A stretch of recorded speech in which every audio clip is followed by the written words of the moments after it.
Cafés, uma produção da Quente com patrocínio da Velotur. Nesse primeiro dia aqui, uma conversa sobre editoras, publicações independentes, com a participação do Luiz Navarro, da Zica, do Lucas Cruyff, da Banca, a Aline Ferreira, da editora Calamares, o Gustavo Abreu, da Letramento, que primeiro vai fazer a mediação, e o Nathan Matos, que é da Moinhos, do portal Literatura BR. E antes da gente começar, o Thiago, que trabalha aqui no UP, vai explicar um pouco da proposta do espaço e do café que a galera que está aqui vai tomar. Boa noite, eu sou o Thiago, um dos proprietários aqui do UP, junto com a Adri, que é minha sócia, e a gente fundou aqui a casa em 2016. Nós somos hoje um negócio de cafés especiais. A gente começou com uma cafeteria, que é o espaço aqui que a gente está utilizando, e agora a gente está começando uma segunda operação lá em Nova Lima, dentro do Mercado Grano. E também temos uma microtorrefação de cafés especiais, que é onde a gente torra os cafés aqui da casa e cafés que a gente entrega para outros clientes também. E a gente também trabalha dando cursos e treinamentos, mas tudo isso em volta de uma matéria-prima que a gente acredita que foi a razão da gente começar tudo, que é o café especial. O café especial é uma riqueza do nosso país, assim, o café é uma riqueza do nosso país e o café especial vem ganhando cada vez mais espaço dentro desse hábito de consumo que já existe aqui, de consumir café, seguindo uma tendência também que já vem acontecendo no mundo. A gente seleciona os nossos cafés direto dos produtores, a gente visita os produtores nas fazendas para poder conhecer como que é a realidade deles, onde que eles produzem esses cafés, o que eles fazem para poder conseguir produzir aquela matéria-prima tão sensacional que a gente traz para cá depois para também torrar, que é um outro trabalho que a gente faz também, e por fim servir aqui na cafeteria. Esse é o nosso trabalho aqui do nosso dia a dia. Hoje a gente vai servir para vocês um café específico que é um café da região da Mantiqueira, lá de São Gonçalo. Ele é um café de um produtor chamado Alessandro, que é da fazenda Fortaleza.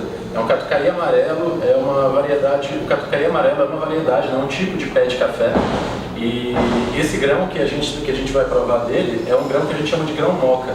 Ele é como se fosse uma má formação do grão normal do café, que ao invés de ter dois grãos dentro da fruta, eles se juntaram e formaram um só. Então é um grão mais denso, que traz toda a doçura dentro dele, assim, vocês vão perceber que é um café muito doce. E a gente escolheu para a noite porque é um café que não tem erro, assim, todo mundo vai gostar com certeza. Tá bom? É um prazer ter vocês aqui com a gente. Vou passar aqui pro Gustavo. Boa noite, eu sou o Gustavo Abreu, do Grupo Editorial Letramento. Acho que assim, a ideia é a gente levar a conversa mais para o mercado mesmo, como é a operação de cada um, a experiência de cada um. Acho que seria legal que cada um se apresentasse, falasse do projeto. E a gente vai discutindo, beleza? Começar pelo Nathan, da Editora Moinhos. Boa noite, eu sou Nathan, da Editora Moinhos, né? Prazer estar aqui participando do evento e tá funcionando, né? A Moinhos ela foi fundada aqui em Belo Horizonte em 2016. Eu e a Camila Araújo, a minha esposa e sócia, parceira na vida e nos negócios. E a gente começou a publicar em maio de 2016, a gente está fazendo 2 anos no mês que vem. Mas basicamente é isso, assim, a gente é editora pequena, basicamente a editora sou eu e ela, e uma terceira pessoa que ajuda na divulgação nas redes sociais, que é o Sérgio Ricardo. E até agora agora a gente vai fazer 2 anos, a gente vai ter 48 títulos no catálogo, como se fossem 2 livros publicados por mês. E são tiragens pequenas, entre 150 e 300 exemplares, às vezes pode chegar até 1000 exemplares, mas depende muito do projeto. E é isso, assim, faz 3 anos que eu estou aqui em Belo Horizonte, eu sou de Fortaleza, do Ceará, uma das melhores terras desse país, mas infelizmente uma das mais violentas do mundo. E, enfim, acho que é isso, assim, a gente vai conversando aí no decorrer da noite.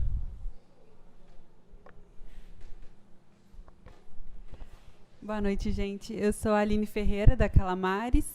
E a Calamares também ela existe desde 2016, apesar da gente estar conseguindo publicar o nosso primeiro livro agora, que vai sair em maio também.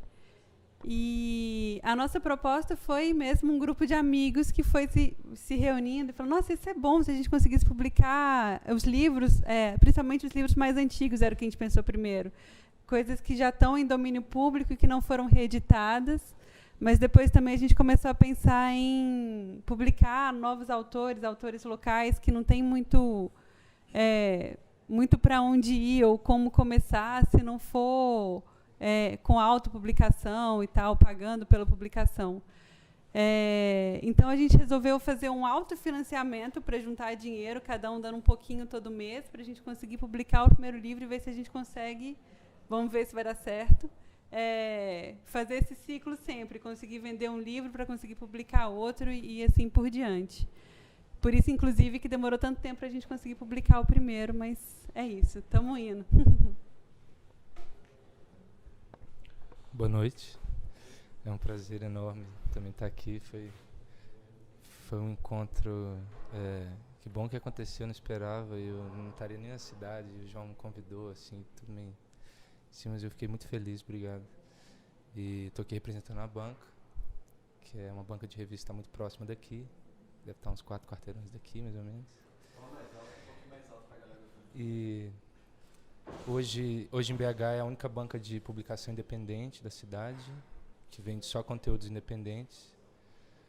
Estamos abertos há 1 ano e 4 meses, mais ou menos, num processo bastante longo de escuta, de trabalhar com a vizinhança, de descobrir quais são as escalas, né, da cidade, entender as bancas de revista, entender como funciona até um sindicato de banca de revista. É um processo bastante complexo para quem começou talvez só querendo vender zine de R$5 na porta do lugar onde eu estudei, que é na frente da escola de arquitetura, né? Então a gente tem uma banca, uma praça ali e uma escola na frente. Mas é isso, acho que tô animado. Tô bem animado. Boa noite, eu sou o Luiz Navarro, da revista Zica. Obrigado pelo convite. Eu estou aqui representando a Zica, que na verdade é uma revista. Se fosse falar de uma editora, na verdade a nossa editora, eu, o João Perdigão e o Batista, somos editores de uma publicação só, que é a revista Zica. A gente já publicou 6 edições, estamos indo, aliás, publicamos 5 e estamos indo para a 6ª agora, por meio do financiamento coletivo. E a nossa revista é uma revista totalmente independente, começou de uma forma despretensiosa, como um fanzine, com o objetivo de reunir trabalho de ilustrações e quadrinhos, basicamente, de artistas de Belo Horizonte. E isso foi lá em 2009, 2010, mais ou menos. E de lá para cá, a revista tomou uma proporção que hoje em dia, por exemplo, a gente acabou de publicar a seletiva de artistas que vão ser publicados agora na próxima edição, e são 70 pessoas, e são pessoas de Belo Horizonte, pessoas de várias cidades do Brasil, e alguns estrangeiros também, enfim. E se for falar de mercado editorial, assim, eu acho que a nossa revista é um exemplo de uma publicação que está totalmente fora do mercado editorial, propositalmente e com bastante orgulho, na verdade, né? É uma coisa que é a nossa opção mesmo, ser uma revista independente, underground, e os meios por onde a gente circula são cavados assim por nossa própria iniciativa, né? Circuitos também alternativos de livrarias, bancas de publicações independentes, livrarias independentes, feiras, o circuito de feiras no Brasil hoje, feiras de publicações independentes, é muito forte e é muito importante para a gente, assim, isso foi muito importante para a gente se consolidar, consolidar a nossa revista. E, bom, foi mais ou menos isso, assim, a gente está agora nessa luta para conseguir publicar a próxima edição.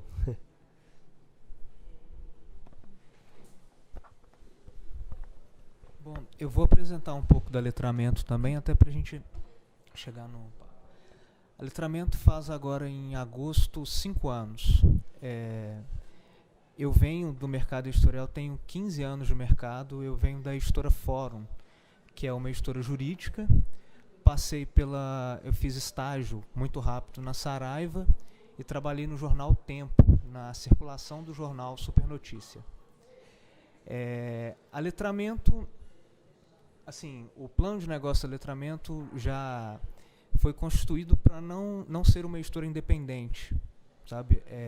A gente sempre quis o mercado, só que aprendemos que o mercado é duro sabe? Muito, muito duro. E que você só consegue entrar nele tomando muita porrada. Oi? E dói muito, muito. Aí acho que até um papo legal para a gente falar é de livraria, porque, por exemplo, a Letramento, nosso primeiro título teve uma tiragem de 150 exemplares. 5 anos depois, hoje o nosso maior título já vai para 22 mil exemplares. Só que assim, nossa, Gustavo, vocês estão vendendo muito, ganhando muito dinheiro. Não, as redes de livraria ficam com 60% do preço de capa do livro. Então a gente paga mais 10% para o autor, a gente tem 30% para todo o processo. Gráfica, produção editorial, tudo. Mas é o mercado e a gente resolveu jogar o jogo do mercado. Acho louvável iniciativas como da Zica, que assim, ok, somos independentes e vamos para cima dessa forma. Eu acho que assim, a gente devia falar mais desse mercado para a gente pensar em alternativas para uma editora que vai publicar o primeiro livro, por exemplo. O que você pensa, aonde você pretende distribuir esses livros? Vamos por esse caminho? Pois é, então, essa é a parte que a gente ainda não chegou exatamente, né? Mas a gente já pensou sobre. E a gente procurou alguns lugares para deixar como se fosse consignado aqui em Belo Horizonte mesmo e tentar vender no nosso site pela internet. E até de sair com uma cestinha de livros pelos bares à noite. E a gente também vai fazer, estamos fazendo, caderninhos para vender, para a gente arrecadar mais dinheiro mesmo também. A nossa ideia também era um pouco de fazer as coisas mais feito à mão, assim, tipo livros artesanais, tentar fazer a própria costura, mas com o tempo a gente já foi vendo também que dependendo não dá, todo mundo trabalha com outra coisa, né? A editora não rende nada ainda pra gente. Então, na verdade, eu acho que agora que a gente vai ter o livro, a nossa próxima preocupação é como a gente vai vender. Mas hoje ele foi para a gráfica, a gente está vendo os videozinhos, nossa, está rolando mesmo. E aí eu não sei dizer, na verdade, além de mim, nós somos 8 editores na editora, mas a gente também faz a revisão, a diagramação, arte. E aí ali está a Prussiana, a Clara e o João, que também fazem parte da editora. E eu não sei se vocês quiserem complementar alguma coisa que eu estou falando, mas eu realmente não sei exatamente o que a gente vai fazer com a distribuição de livros ainda. Mas a gente sabe dessa dificuldade toda, principalmente de deixar nas grandes livrarias, de distribuir para outros lugares. A gente ainda não enfiou a cara nesse meio para ver como é que vai ser. Para complementar, uma pergunta. Vocês pretendem que a editora seja, sei lá, o ganha-pão de vocês? Assim, vocês pretendem que a editora seja a atividade de vocês? Ia ser muito incrível. Eu acho que talvez um dia a gente chegue lá, mas eu acho que não é... A gente sabe que isso não é... A não ser que a gente seja muito foda, que a gente consiga lançar um livro, mas a gente sabe que essa não é a perspectiva para poucos anos, né? Talvez a gente vire uma grande editora. Mas a gente também queria continuar caminhando pelos meios alternativos e não entrar direto no mercado e virar uma companhia das letras, por exemplo. Eu acho que a ideia é mesmo fazer tudo meio... numa relação meio pessoal mesmo com as coisas. A gente tomar conta de todos os processos na medida do possível. Acho que na medida que a gente for crescendo, que a gente vai compreender mesmo o que acontece e tal, e como que a gente vai caminhar. Mas acho que a ideia é permanecer assim. Vocês querem ser uma grande editora? Eu acho que não é, tipo assim, o objetivo. Mas não ia ser ruim, não sei.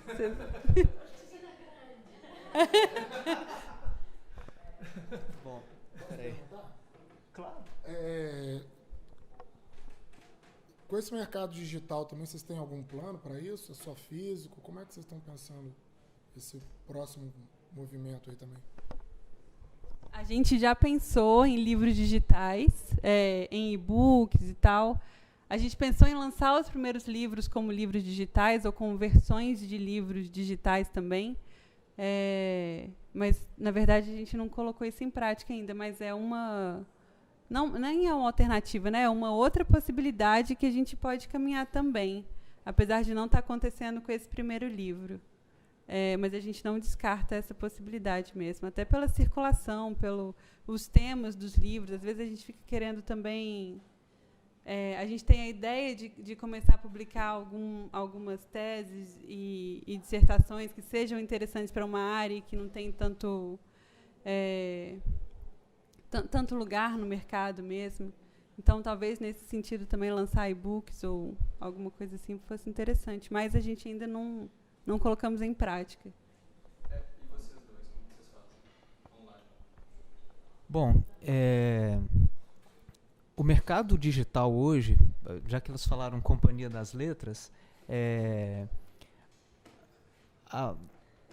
do faturamento global da companhia, do grupo inteiro, que a companhia hoje é a Alfaguara, a Objetiva, e aí eles foram comprados, acho que 49% pela Penguin.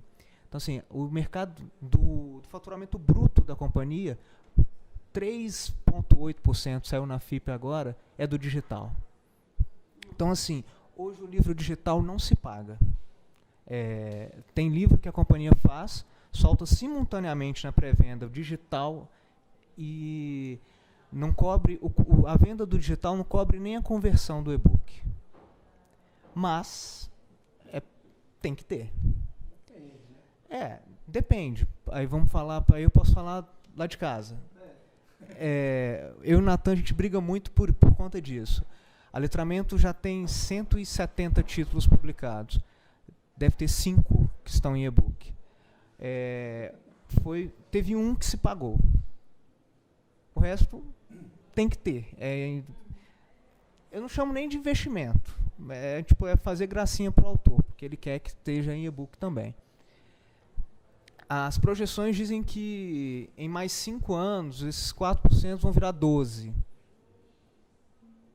Não acho que o livro de papel, acho que não vai mudar isso, sabe? O mercado alemão, que é o maior mercado consumidor de livros no mundo, a maior editora tem, acho que é 15 ou 16% de representatividade no digital. Por mais que todo mundo fale, mas o livro vai acabar, o papel vai acabar, o digital ainda não teve essa força. E aí, a gente pode passar aqui quem lê hoje no e-reader. Acho que pouquíssimos. Eu tenho um que deve ter uns 150 livros e eu nunca li um livro inteiro lá.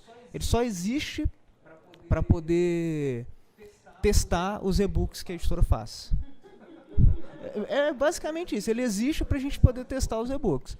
A gente testa no iPhone, no Kindle, ok. Se rodou nos dois, pode ir para a distribuidora. E assim, seria o melhor dos mundos. A gente não tem o custo gráfico, que é o maior custo. A gente teria o custo, todo o processo e, sei lá, R$1 por página de conversão. Então, se a gente falar de um livro de 160 páginas, mais R$160. Se você for imprimir esse livro, ele vai custar R$10.000, se você for imprimir 1.000 exemplares.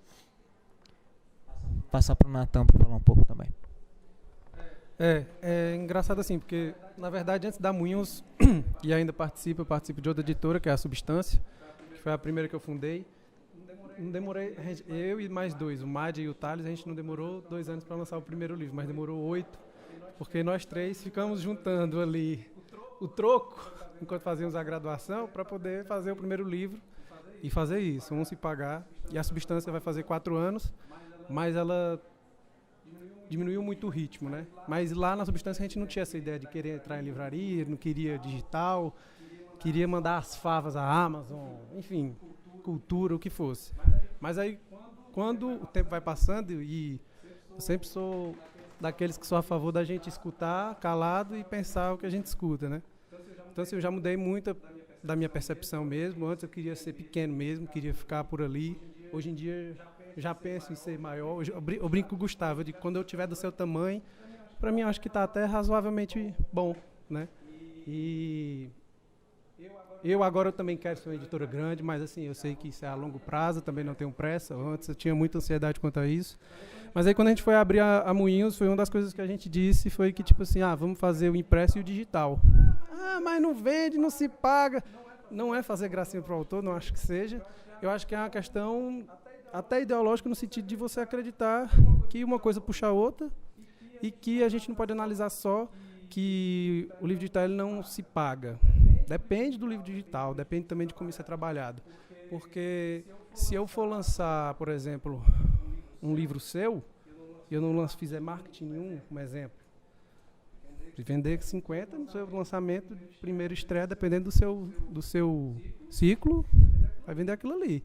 Se eu gastar 25 mil, como a gente sabe que tem editora que gasta 25 mil em marketing, se eu lançar isso só no digital, quem me garante que isso não vai voltar? A gente não tem como saber, porque evidentemente isso é uma hipótese. Claro, a gente na Moinhos a gente tem prejuízo com a digital, é fato. Mas eu acho que a culpa não é só do digital. Eu acho que existem outros fatores que toda vida que falam do digital as pessoas não querem levar em consideração. Que é o valor do livro digital, que é, além de toda a questão de que, enfim, que eu acho um porre falar isso, que o brasileiro não lê, que eu acho isso uma baboseira, mesmo que venham com dados para mim, porque não sei como que o brasileiro não lê e só aumenta o número de venda de livros, né? Mesmo quando cai faturamento, logo depois há uma alta. E aí é uma questão de acreditar, a gente acredita no livro digital, né? Então, até pouco tempo atrás, o Gustavo disse para mim, Natan, não vende o livro digital com mais de 40%, de 30% do valor do livro impresso. E não saía muito, realmente, mas saía, né? E o digital tem isso, ele pode ser comprado lá na Suécia, na Austrália, enfim, nas Ilhas Filipinas, onde quer que você esteja, porque o livro digital ele chega até aquele local, se você ler português, né? Mas está lá, tem essa facilidade também. E a gente já vendeu até uns 3 exemplares para alguns países que a gente nem esperava, mas enfim. O que eu quero dizer é, o livro digital eu acho que ele é válido, só que tem que haver uma cultura também de parar de falar mal do digital e começar a incentivar. Por exemplo, tem muitas editoras que, como a gente, tem um livro digital e não lança ao mesmo tempo do livro impresso. A gente tinha esse problema. Agora, desde o começo do ano, a gente tem tentado sempre, se você acompanhar a Moinhos no Facebook ou no Instagram, você vai ver uma tentativa de todos os livros que estão saindo, quando vai para a pré-venda, a gente já tenta lançar a pré-venda do digital e do impresso. E acreditem ou não, é pouco, porque, enfim, a gente não vende muito, mas eu percebo a diferença do volume de venda do digital. Quando você lança o impresso e o digital junto, aumenta um pouco. E indo um pouco também contra o mercado, que o mercado tem isso, quando tem uma coisa, é regra. Se eu perguntar aqui por que é que a livraria fica com 50%, ninguém sabe dizer, mas desde que o mundo é mundo, no mercado editorial brasileiro, que a livraria leva 50%. Pelos custos, custo todo mundo tem, pô. Né? Então, assim, o digital ele tem que ser bem visto. Eu sou a favor disso. Mesmo eu tendo prejuízo, eu não faço gracinha para autor. Até já pensei em parar, mas não vou parar, ainda vou levar. E o que foi que a gente fez agora? O que eu ia dizer do mercado é que todo mundo diz, não vende mais do que 50% o livro do impresso. Se o livro é 40%, não vende mais do que 20%, né?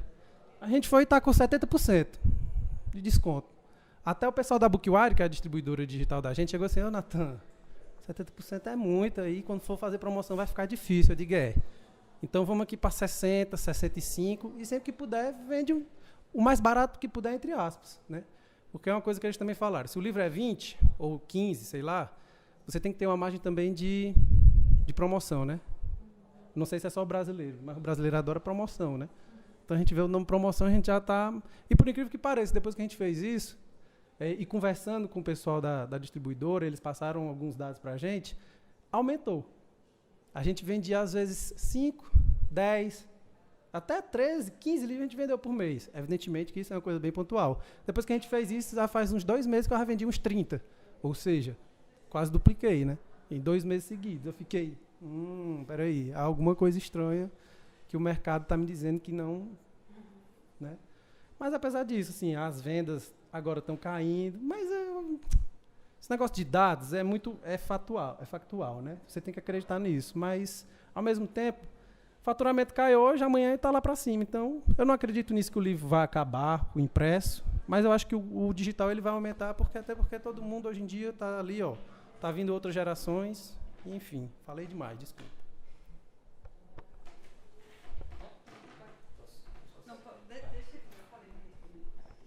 Bom, eu acho que quando a gente fala de do universo do digital, a gente primeiro tem que entender que existem mercados editoriais e mercados editoriais, né? Você está falando aí da perspectiva do mercado editorial de literatura, do grande mercado e tal. Para a gente, talvez eu, Lucas, né, que somos talvez de um universo de publicações que são mais independentes, não fazem parte aí desse universo, o digital ainda está muito distante e não à toa, assim. Tem um motivo para isso que para mim é muito evidente, que é o fato de que a gente investe num tipo de publicação em que o objeto livro tem um valor para além do conteúdo, né? A gente não está ali só preocupado com o que o livro do que tem dentro do livro. Isso aqui é normal até porque o tipo de linguagem que a gente trabalha é uma linguagem visual, né? A Zica, por exemplo, é uma revista de ilustração e de quadrinho. E aí, bom, circulando, né? A gente foi desbravando e começamos a fazer, como eu falei, de uma forma bem despretensiosa. A gente foi desbravando e conhecendo outras pessoas que publicavam, que tinham publicações que estavam mais ou menos relacionadas com a nossa, e a gente descobriu esse universo das publicações independentes que tem um foco muito grande nas publicações de livro-objeto, assim, de livro de artes gráficas, de livro de ilustração, de livro de design, de livro de fotografia. E aí, para esse mercado, que sim, é um mercado de nicho, é um mercado, né, bem restrito, obviamente, mas é um mercado que valoriza o livro material, assim, né? São os editores que têm um tesão ali para investir num projeto gráfico diferenciado, com um tipo de papel diferenciado, com sei lá o quê, com uma tinta, enfim, com uma encadernação diferente. Então, assim, como você falou, realmente estão vindo novas gerações e estão vindo outras plataformas que a gente tem que aproveitar também. Mas às vezes a gente pode aproveitar elas não só no mecanismo de leitura, mas às vezes, né, na forma de divulgação, ou de circulação, de distribuição, que são outras possibilidades que o digital nos dá, né? Mas quando eu quero falar do digital, mas só assim, quando eu quero falar do digital, eu não quero desconsiderar nada que você está dizendo, eu concordo perfeitamente. Sim, só estou trazendo uma outra realidade. E até dentro dos próprios, da questão dessa palavra independente, que é uma coisa, né, sempre complicada de se falar, eu até percebo que até dentro dos independentes, há esses independentes que você está falando, que sempre estão preocupados qual papel utilizar, qual acabamento que eu vou utilizar, né, qual a cor, como que vai ser a capa, né? E tem também os independentes que mesmo fazendo em gráfico digital ali, fazendo tiragem baixa, ainda são independentes. Sim, mas eu não desconsiderei nada, eu sou totalmente a favor do livro, até porque para mim o livro também pode ser um objeto de arte e eu fico fascinado quando eu vejo todos esses que você falou. Não, claro, eu só estou trazendo um outro lado, assim, desse mesmo universo que, ao mesmo tempo que a gente às vezes fica se preocupando, nossa, será que o livro vai deixar de existir? Eu acho que não, assim.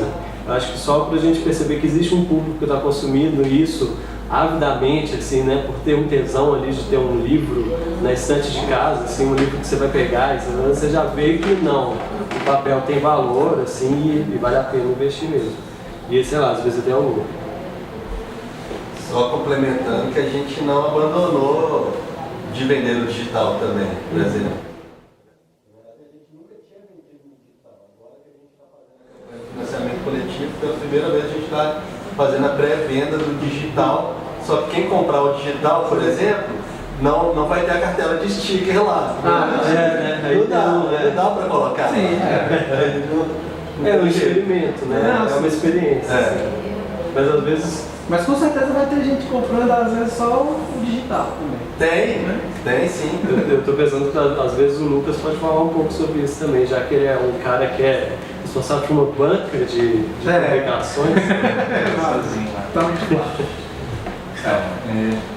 Tá desligado. Não tá? Deixa eu ver. Você apagou? Que horas ele desligou, na verdade? Não, ele parou.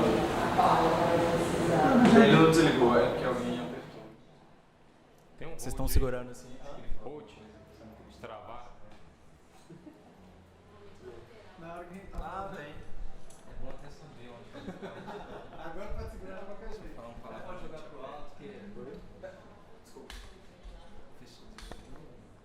Não, beleza. Era só pra ver se tava. Mas é até bom saber que aí se for falar alguma coisa. A gente desliga e liga de novo. Então, eu acho interessante que a gente começou falando um pouco desse lugar de dentro das grandes editoras, né, do mercado que ele já traz um tanto de questões já muito determinadas. Eu acho que até é interessante essa coisa do e-book, do livro impresso, né? Mas é um contraponto que eu acho que vem muito desse mercado já que querendo ou não quer lidar com uma massa de pessoas que a priori você não sabe exatamente quem são, né? Você imprime 2.000 livros para 2.000 pessoas a qual você não faz ideia de quem são, né? O mercado ele lida com isso, principalmente esse mercado onde cada vez a tiragem é maior.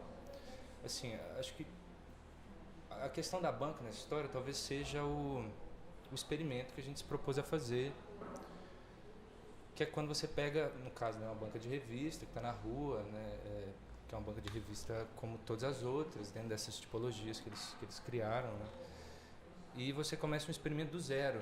Então, assim, a gente zerou uma banca de revista e, de repente, a gente tinha que criar todos os processos. Então, tem um experimento geral, assim, desde um plano econômico, um plano de negócio, até, né, quais são essas publicações, quem vai comprar, não é, qual que é a nossa escala de trabalho, quais são as demandas.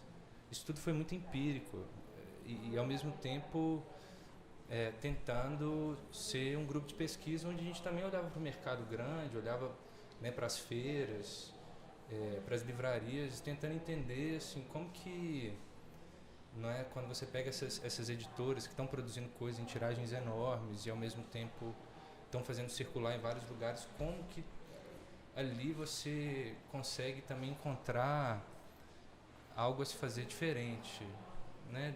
Eu durante muito tempo pensando também essa estrutura da banca, de como junto com, né, a banca somos 4 hoje e é um grupo pequeno, ao mesmo tempo as demandas são enormes e a gente passou 1 ano e meio criando experimentos diversos, assim, basicamente a gente estava conversando mais cedo que é um tempo dilatado que o mercado não tem.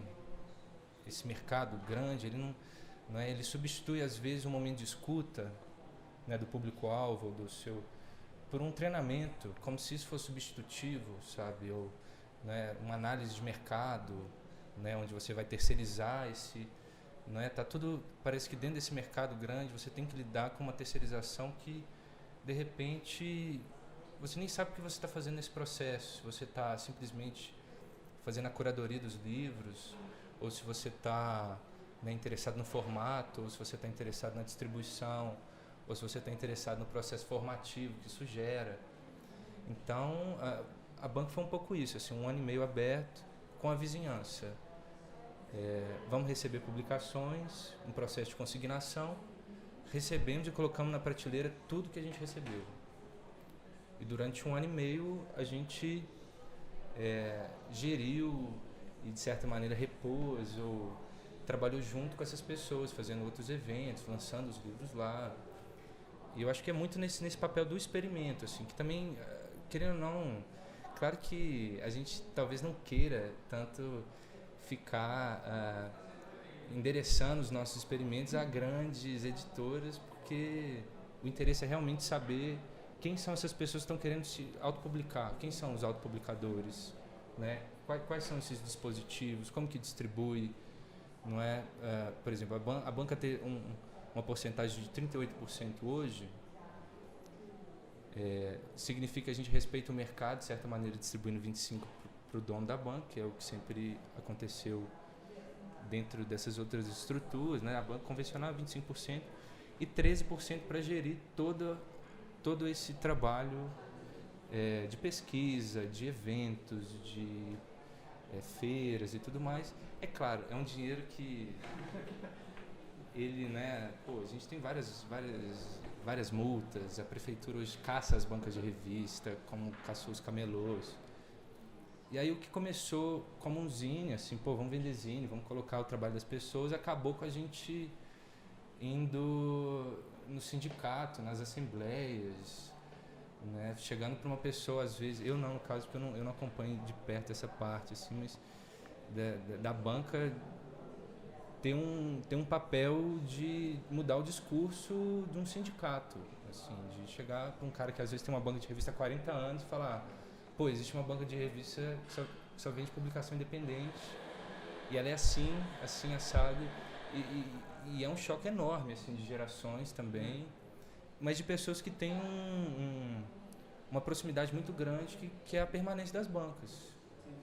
Né? Tem até o Guilherme, qual que é o sobrenome dele? O Guilherme do Livreiro? O Gui Leite, que é uma figura que deveria estar aqui também, acho que teria muito a contribuir. Então tem um papel, assim, é um grupo de pesquisa que ele é tão relacional, assim, que quando vê não é só distribuição, tem um experimento para distribuir, tem um experimento para pensar essa porcentagem, tem um experimento para pensar o virtual, que é essa segunda fase agora, que de repente, né, a gente passa um ano escutando as pessoas, descobrindo essas publicações e tem um catálogo concreto do que a gente gostaria de fato de vender a partir daquilo que a gente ficou 1 ano e meio experimentando. São vários processos que realmente não tem como alguém que quer abrir um negócio, que quer injetar um dinheiro para fazer, sei lá, uma livraria e tal, não vai ter, sabe? A maioria das pessoas de fato não tem 1 ano e meio de pesquisa para entender como chama seu vizinho, sabe? É radical, né? Uma escala radical, assim, porque você de fato descobre a pessoa que compraria aquilo, não é? E ao mesmo tempo eu fico pensando hoje, né? E principalmente depois agora da Feira Plana, que teve a Feira Plana, que é a maior feira da América Latina de publicações, e eu e a Paula Lobato representamos a banca no processo de curadoria da feira. E é muito evidente assim, esse overprinting, até nos independentes. Né? Se, de certa maneira, as grandes editoras estão num processo de overprinting radical também, os pequenos também estão. Não é? Quando você vai ver assim, até um processo que de repente aparece, igual a Riso, né? A risográfica, tem uma qualidade específica, que realmente tem uma coisa, mas se criou também um fetiche, assim, as pessoas querem imprimir em rosa fluorescente, sabe? E aí quando você vê esse espectro, ele também é muito homogêneo, assim, então, mas esse pink fluorescente, ele não está sendo uma alternativa para alguma coisa que realmente pede aquilo ali, é quase que vamos imprimir em rosa fluorescente porque é mais legal. E aí nessa a gente tem um overprinting enorme, assim. E é que eu acho que é um pouco quando o mercado independente ele se contamina das mesmas questões né, das grandes editoras por conta dessa, não sei se são vários os desejos também, né? Tem gente que quer fazer porque tem alguma coisa para publicar, tem gente que quer distribuir, tem gente que quer ter um negócio, não sabe exatamente o que é, mas e ao mesmo tempo eu sinto que o mercado independente hoje ele tem muito a crescer, mas olhando para o que está acontecendo, assim, olhando para as feiras, vendo como, né, é muita feira, né, às vezes tem tanta feira também que não tem como nem ter um conteúdo novo, assim, né? E feira em BH é bom de encontrar os amigos, né? Você chega, às vezes já viu tudo, já conhece tudo, mas, né, você vai lá, era até bom quando tinha a pratiana, né? Era quando era uma festa, né? E aí, por exemplo, eu penso muito nas feiras hoje, como criar, como dar um gás para as feiras, como oxigenar isso, sabe? O que as pessoas, elas vão na feira para quê? Elas vão para encontrar os amigos, ou se eventualmente todos tivessem conteúdos novos, talvez aquilo mudaria um pouco o panorama das vendas. Porque também tem isso, eu acho que o mercado independente, às vezes, ele estaciona em certas questões que, para alguns, são prioridade, assim, né? Às vezes é mais interessante viver simplesmente o processo de fazer aquilo do que você pensar até o plano econômico, de como que você vai distribuir, não é? E eu sinto que eu fico nesse meio do caminho, assim, eu estou sempre tentando entender o que o independente está também dentro desse processo de retromanias, assim, de, né, pô, fazer é ótimo, mas e aí, né? E distribuir? Ficar só na feira, né? Online, e-book, não sei, mas eu acho que a banca tem um pouco esse papel, assim, de gerar pesquisa para o mercado editorial, para o mercado independente, para a produção. Acho que Belo Horizonte tem uma potência enorme, assim, nesse sentido, que a gente, falando demais, né? Que a gente se contamina muito, muito facilmente, né? A gente está tão próximo gente compartilha dos processos, né? E que é muito diferente de São Paulo, muito diferente do Rio, né? Acho que aqui a gente consegue abrir o processo e, né, o que a gente está se propondo a fazer, de certa maneira. E isso a gente tem que aproveitar, sabe? Porque não acontece em todos os lugares. Eu acho que isso é uma grande qualidade da cidade. As coisas aqui às vezes duram muito pouco, principalmente os experimentos. Mas a gente tem que aproveitar disso, assim, de conseguir fazer um lugar de troca mesmo, porque senão vai ser sempre a lamúria, assim, né? A gente fala, poxa, tá assim, tá ruim, tá caindo, tá bem nada às vezes, né? Mas, pô, o que faz, né? Acho que tem várias alternativas. Eu queria, estava falando do online, né, do digital, aproveitar que, no seu caso como autor, deixa eu só... Ele deu uma pausa que agora eu vi, eu estava olhando aí.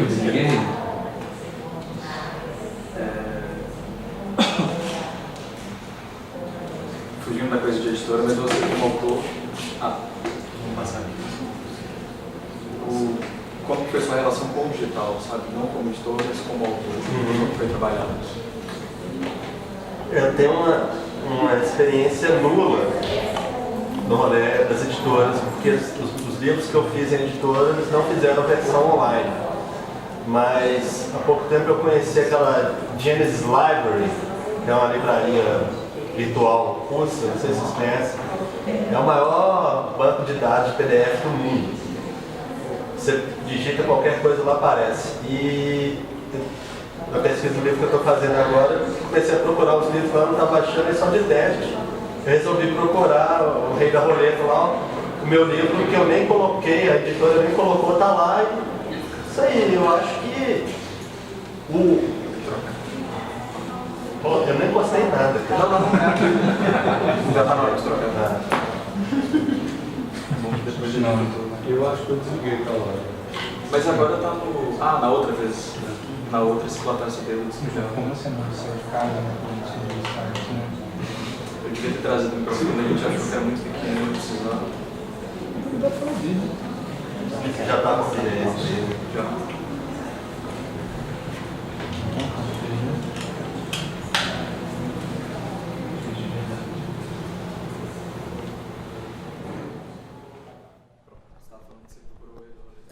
Eu procurei o Rei da Roleta lá na Genesis Library, encontrei e achei legal dele estar lá, porque virou uma referência do livro estar online. Independente se está sendo vendido ou não, ele está online, ele vira referência bibliográfica para quem está fazendo alguma coisa que não acha o livro para comprar.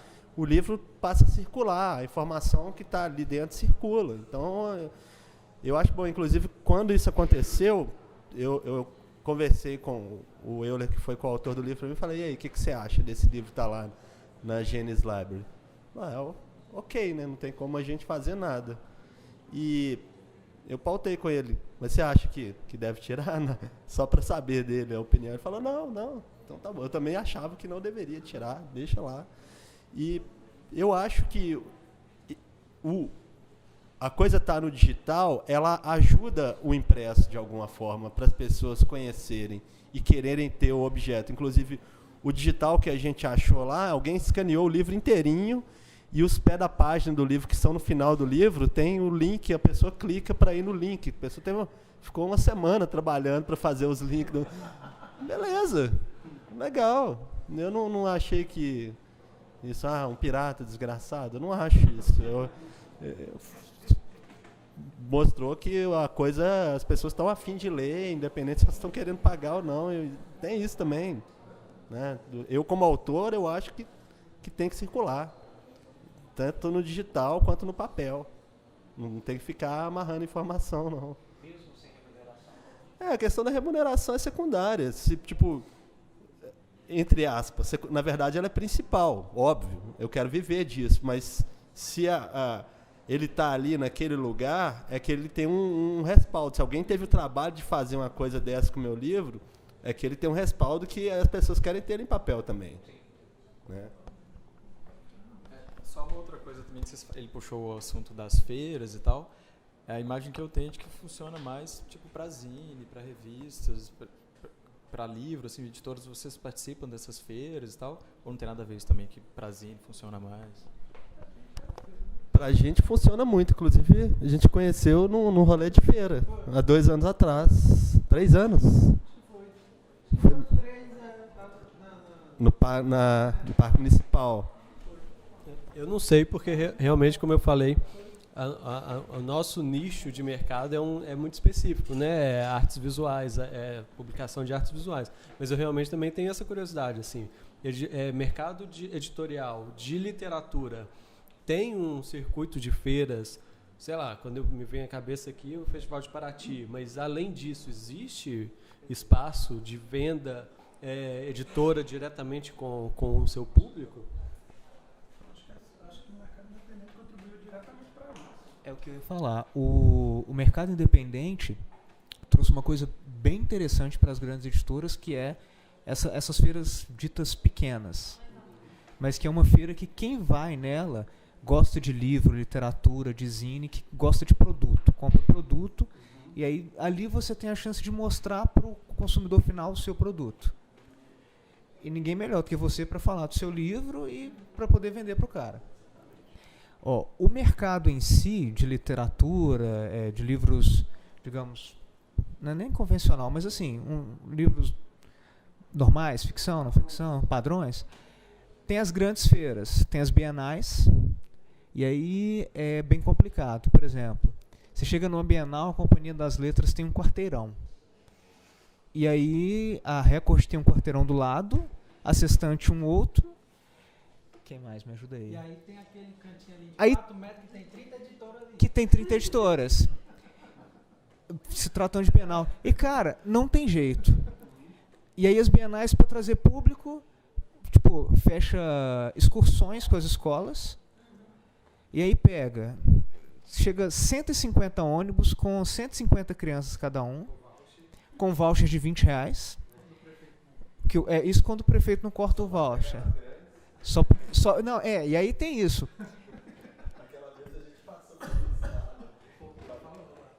E aí o que acontece? A criança entra. Cara, é impossível. Imagina, você chega numa feira, aí tem um stand da Rocco, que é o castelo do Harry Potter. Cara, ninguém vai chegar no seu stand. E a cadeira do Game of Thrones de quem? Era da Leia. É outro quarteirão aí, né? E aí é um outro quarteirão. Então, assim, o menino chega e gasta todo o dinheiro que ele tem, que ele não tem, da avó, do avô, com o Harry Potter. Então, assim, para uma editora média, vamos falar nem de pequena não, para uma editora média, participar minimamente de uma Bienal, ela vai ter que fazer um investimento que ela nunca vai ter um retorno e vai ter que encarar aquilo como um investimento de marketing. Eu não posso falar palavrão, mas enfim, marketing não é. Porque quem está fazendo marketing ali são as grandes. Mas existem feiras menores? Existem. Aí tem a Primavera, que é uma feira da Libre, que é a Liga Brasileira de Editoras, que nasceu como uma Liga Brasileira de Editoras Independentes. Só que aí tinha a Cosac Naif, a Aleph, a Dora Rejane, mas a Autêntica não é independente. Não mesmo. Aí tinha a Autêntica. Só que essas grandes editoras é que bancam essas entidades. Tem a SNEL, que é o Sindicato Nacional dos Editores, que fica trocando os presidentes. Foi durante 10 anos o Sérgio, que era o dono da Record. Aí quando ele saiu, entrou a irmã dele, que era vice-presidente da Record. Aí quando saiu, entrou o Paulo Rocco. E aí depois, quando saiu o Paulo Rocco, agora é o Marcos Pereira, que é o dono da... Ele só é o dono da Sextante, 50% da Intrínseca e 50% da LPM. E o cara manda em tudo. E ele vai ter um desconto monstro para poder ter o quarteirão dele. Então ele vai poder... A última vez que eu conversei com o pessoal da Rocco, eles tinham gasto R$180 mil só para montar o stand. R$180 mil é um faturamento de um ano inteiro de uma editora pequena. Se chegar a isso. Nossa Senhora. Então, assim, tem as feiras menores. As melhores. E que são as melhores para as editoras pequenas. Tem a Primavera. Menor do que a da Livre, como ele falou. Tem a textura aqui, que acontece 4 vezes ao ano, né? Que é o pessoal da Impressões de Minas que faz. Tem a Parque Gráfico lá em Florianópolis. Tem a Feira Dente. Acho que sim, eu acho que sim. Pelo menos pelos expositores que eu tenho visto, sim. Acho que sim, sabe por quê? Porque eu tentei a primeira vez pela substância, a gente ia. Só que aconteceu alguma coisa que a gente não conseguiu. Eu estava morando aqui já, mas não consegui ir para Floripa. E aí eu pedi para cancelar lá da gente. Mas exatamente, temporada gráfica. Tem a Miolos, em São Paulo, enfim. Tudo que a Lote 42 faz, todo mundo sabe. Aí tem a Dente em Brasília, tem um em Salvador que eu esqueci o nome. Tem uma agora que eu vi, a Feira Cria, que eu não conhecia. É essa Feira Cria em Recife? Mas tem em Recife. Agora em Fortaleza começaram uma agora no começo do ano, não sei se é a Índice, que eles colocaram o nome. Tem alguns assim, entendeu? Então, assim, a própria textura aqui, é lá no... Sem querer fazer propaganda, mas é lá no Bar do Agostinho, porque é lá, sempre foi lá, né? Assim, Agosto Botequim, ali no Prado. A primeira vez que eu fui, sem mentira nenhuma, eu tava dentro do carro com ela e disse, sábado perdido, meu Deus do céu. Quem diabo é que vai pra um bar comprar livro? Ninguém. Foi a vez que eu mais vendi livro. Por incrível que pareça. Porque pra eu vender 17, 20 livros numa feira, independente do tamanho dela, pra mim é muito. Né? Às vezes eu não vendo isso num mês. Então, e toda vida que a gente vai lá, nessas 4 vezes, geralmente é isso. 13... 17. Teve uma vez, ano passado, eu acho que eu vendi 23 livros. Eu fiquei, nossa, gente. Né? Por isso que eu disse que essas são as menores e as melhores. E outras, geralmente, elas tendem a ser mais aconchegantes, mais agradáveis. Os amigos estão lá, né, também. Mas aí... crianças jogando seus livros pro alto. É menor do que, né, como essas que a gente se encontrou lá, que era da Libre, né? E assim, eu acho que o mercado independente, ele... menos do que uma década, né? Porque se a gente for contar assim, independente, quando o mercado independente começou a se chamar de independente, pelo menos para mim, eu entendo, acho que foi uns 5, 7 anos para cá. Claro que já tinha muita gente fazendo, milhões de coisas como vocês fazem, e como vocês também devem fazer há muito tempo, mas eu acho que tomou mais força, principalmente também por causa da impressão digital, né? Que começou a ter qualidade, hoje em dia você consegue fazer 30 livros com a mesma qualidade que a Lei, a Sextante faz, sabe? Então... eu acho, e aí essas feiras começaram a pipocar e estão pipocando. E por incrível que pareça, ainda tem gente que fala assim, não, mas já tem feira demais. Tem nada, cara, tem que ter mais. Só que, claro, né? Eu acho que também às vezes falta isso. Que os experimentos não morram tão cedo e que tenha também essa questão da pesquisa. Essa sua fala eu achei fundamental. Porque mesmo que tenha sido, você disse, passei 1 ano e meio, estou, né, pesquisando sempre, mas isso deveria acontecer sempre, nos experimentos também, antes deles, porque... acho que é isso que faz o mercado acontecer. E é importante, assim, se toda livraria, e aí vamos falar das grandes redes, a Quixote, como é que chama aqui do lado? Scripton, a Ouvidor, a Livraria da Rua Nova agora, se tivesse, ainda nessas existem a figura do livreiro, que é o cara que faz um mínimo de curadoria, só que infelizmente ele também tem que ele tem que ceder para os best-sellers porque ele tem que pagar o aluguel e etc. Mas ele faz o mínimo de curadoria e vende, e oferece o livro e tal. A grande rede não. O cara chega lá, eles têm cotas novidades. Então, por exemplo, a Sextante publica 20 livros por mês. A leitura tem que pegar pelo menos 500 exemplares de cada livro. Porque senão, na hora que ela quiser o novo do Dan Brown, ela não vai conseguir. Então, assim, tem a cota novidade que é foda. E a gente entra, as editoras pequenas e independentes que querem entrar em livraria, entram nessa briga. E aí você vai para a leitura, por exemplo, o cara vai colocar o seu livro na estante. E não tem jeito, numa livraria daquele tamanho, ninguém vai achar o seu livro na estante, a menos que chegue lá procurando o seu livro. Agora, se o seu livro estivesse lá exposto na banca, nas ilhas, é outra história. E aí, assim, por isso que a gente tem que lutar para que as livrarias de rua não morram. Vocês conseguem colocar a Zica aqui na Quixote?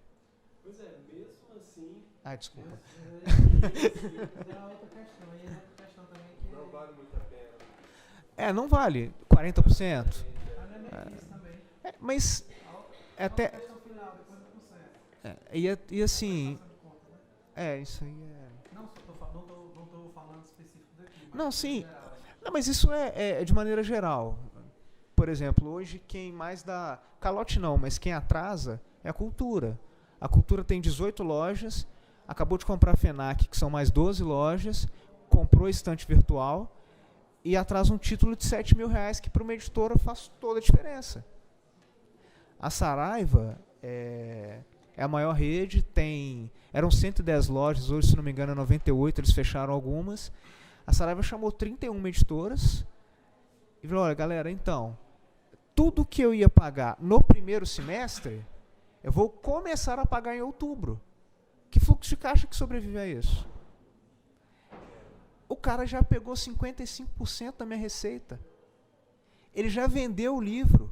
Ele já recebeu o livro, o dinheiro. Tá.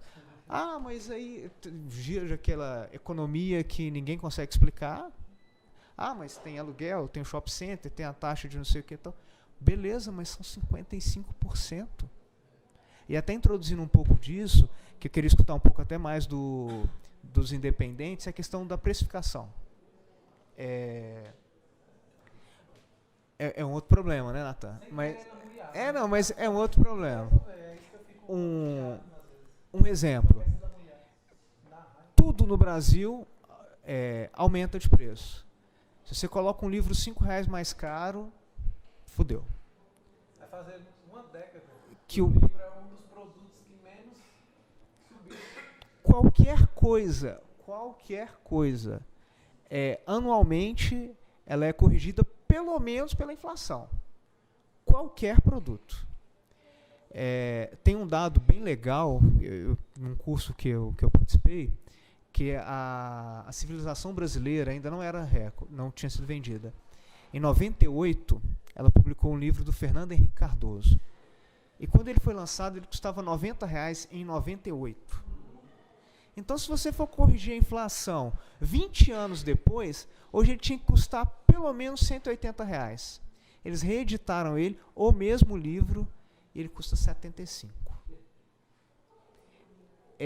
As editoras, vamos chamar de editoras convencionais que colocam em livrarias, etc., a gente sofre muito com isso. Por exemplo, por mais que eu creia que o meu produto ele deveria custar R$80, se eu cobrar R$49,90, eu não vou vender nenhum livro. E a livraria não vai pegar, etc. Então eu tenho que vender por R$39,90. Por quê? É um público supostamente de massa que vai estar passando no shopping, não sei aonde, vai comprar o livro. Vocês sofrem isso? Assim, porque você tem um público muito específico, você tem um nicho. Quando a gente lançou a Zica Zero em 2010, a gente não tinha experiência nenhuma, né? Não tinha noção nenhuma. Aí a gente falou, o Zine vai ficar pronto e tal, mas a gente vai lançar numa feira que a gente vai fazer no Mercado Novo e vai estar maior bagunça, a gente vai ter que colocar o preço na capa. Senão o pessoal vai pegar achando que é de graça. Porque era um Zine, um preto e branco ali. Aí saiu lá, R$5. A Zica Zero custou R$5 em 2010. E as últimas edições, as edições que são, né, capa dura não, lombada quadrada, com papel pólen e tudo, em Belo Horizonte custa R$15. Quando a gente vai em São Paulo para vender na feira, e aqui o pessoal acha que está caro. Aí fala, R$15, vem com pôster e tal. Aí a gente vai em São Paulo e fala, R$20, vem com pôster. Só isso? Então... É uma questão cultural também, né? No Brasil, as pessoas simplesmente não têm cultura de comprar livro. É fato, né? E aí a gente vê isso aqui, assim, como esse exemplo que o João falou, R$15 as pessoas já acham caro. Uma revista que tem trabalho de 70 pessoas, né? E... Pois é. Então...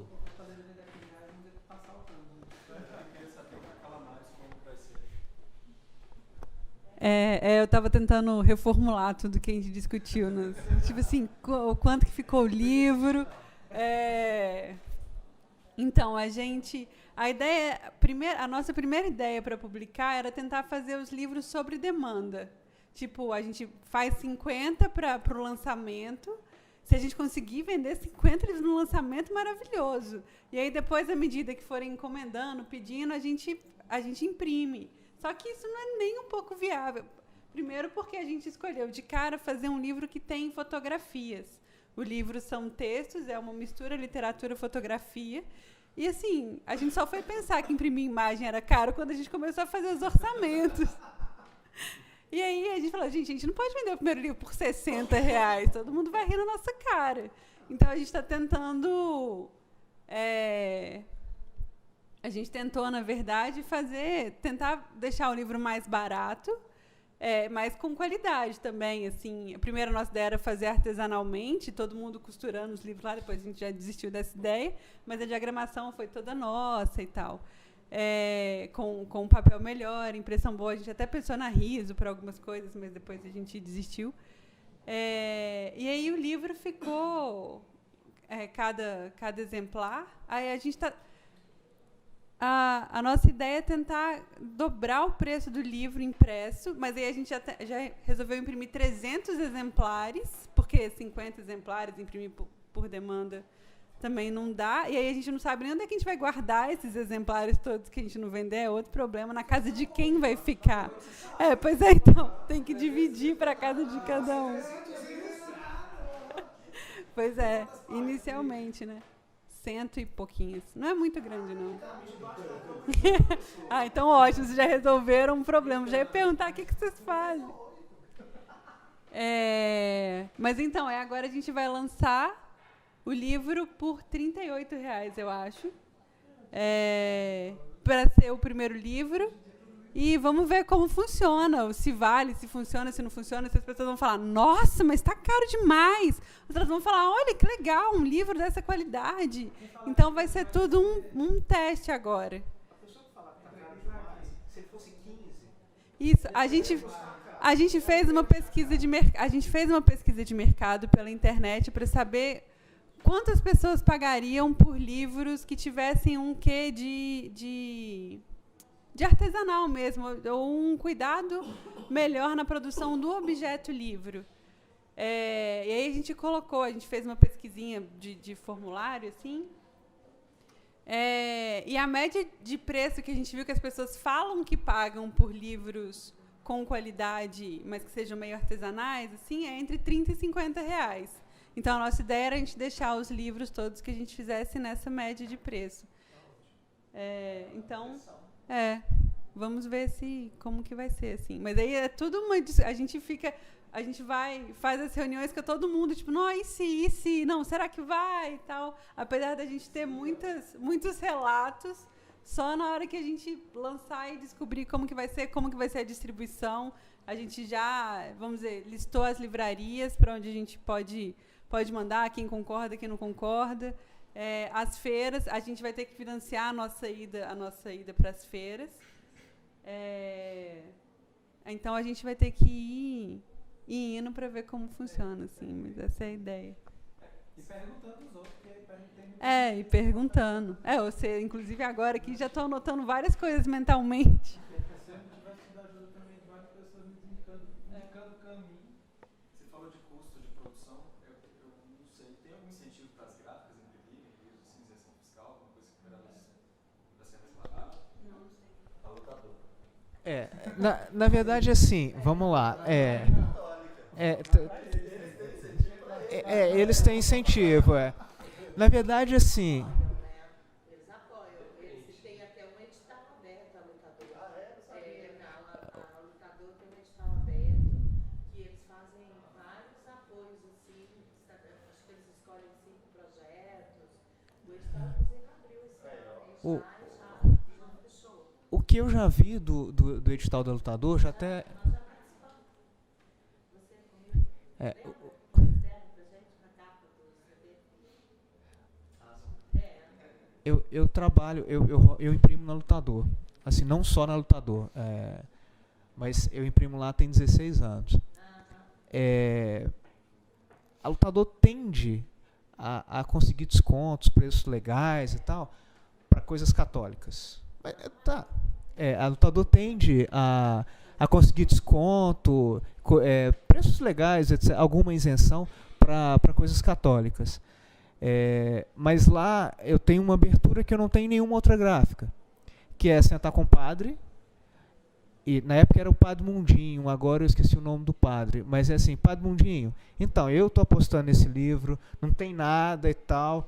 Cara, divide para mim de 4 vezes, pelo menos. Eles dividem, você consegue negociar, eles têm um vendedor lá que tem quase 20 anos de gráfica, que ajuda muito. Só que o que ele fala, eu não consigo competir com São Paulo. E realmente é difícil, a gente sabe que é difícil.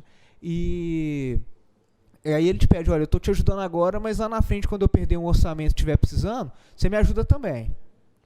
Então, assim, lá na editora, a cada 10 livros, a gente tende, mesmo pagando um pouquinho mais caro, a sempre levar 2 para Lutador, que é uma gráfica legal e que em algum momento ajudou. Eu sempre falo com o Natan, orça com a Lutador, pelo menos. E aí ele vira, pô, ficou muito mais caro. Conversa com o Paulo, ele vai dar um jeito. Mas nem sempre dá. Mas, enfim, faz parte. Mas voltando para... não tem jeito. Mas voltando para a sua pergunta, Marcelo, livro não tem ICMS. Então, o imposto de uma editora é muito pequeno. Então, assim, é uma das poucas atividades que não é um imposto que vai inviabilizar. Tem uma série de coisas que inviabiliza, mas o imposto não. Eu posso estar enganado com o número, mas acho que total, a gente paga de imposto 4,6%. Qualquer outra atividade, a gente vai pagar 12%, 13% no mínimo.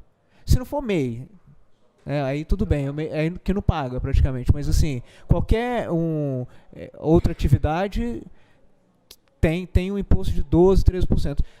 As editoras, quando prestam serviço, já vai para 17%. 15,5%. Mas acho que tem... dependendo da situação, até um pouco mais. Então, assim, tem incentivo. Principalmente quando você compra papel imune. Imune. O papel já é livre de imposto, então você paga mais barato no papel. Por incrível que pareça, o papel que tem certificado FSC, que é de madeira de reflorestamento, etc., é mais caro. Então, assim... financeiramente não vale a pena. Vale a pena porque é ecologicamente correto. Mas assim, você fala assim, só vou fazer com selo FSC, vai depender se a gráfica tem um selo lá sobrando, um restinho de papel e tal, para te vender. Mas é bacana. Ele estava falando do incentivo, você estava falando... Tem tipo editais, alguém já usou incentivo editais para publicar? Eu já tentei, inclusive com a Quente 2 vezes, assim, só que como a gente sempre tentou umas coisas mais comerciais, talvez não seja esse o critério, mas nunca foi aprovado. A Crivo é uma editora daqui muito legal, quase sempre consegue para um projeto de poesia. Chama Poesia Incrível, e aí assim, pega poetas da cidade, então assim, eles quase sempre conseguem. Os projetos para literatura, as verbas são muito baixas, assim, não chega nem perto do... Tem, mas são esses, lei de incentivo municipal, estadual. Cara, de valor, acho que o máximo, eu já vi coisa de 50 mil. Para publicar, mas aí assim, depende de uma série de coisas, assim. Eu não conheço ninguém que tenha aprovado 50 mil, minto. Conheço uma pessoa que conseguiu um livro, mas meio lance comida de boteco e tal. Aí assim, é um outro produto que vai se tornar um livro. Eu sei que a Lei Rouanet dá 100% de isenção do imposto de renda. Para publicação, não é? E você pode captar com pessoa física, por exemplo.